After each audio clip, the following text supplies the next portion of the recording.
दू गो छौड़ा पटैले ही छौड़ी एके गो खेलौना पर।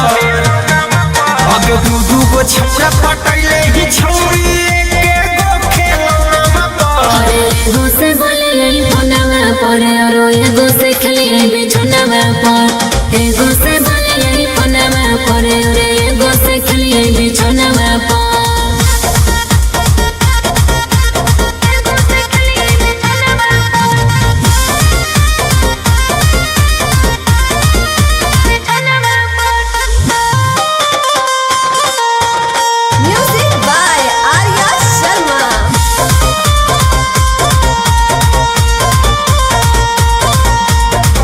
एगो छौड़ा दिलकौ छौड़ी 5G मोबाइल हवा।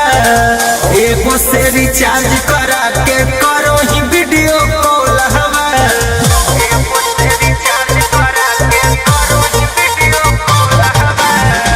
हाल नहीं करे छौड़ा जान जतै टोलावा। ढेर जोंदे बोला मी छौड़ा कुछ दे बोललावा। दुनू के फूसा लैले ही छौड़ी बोरे अपन बदनाम पर। दुनू के फूसा लैले ही छौड़ी बोरे अपन बदनाम पर। एगो से बोले फोनवा पर और एगो से खेले बिछौनवा पर। एगो से बोले फोनवा पर और एगो से खेले बिछौनवा पर।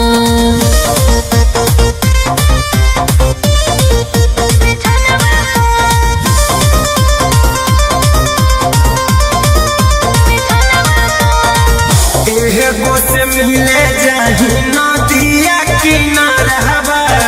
कुंदन के बोलाबो ही छौड़ी घर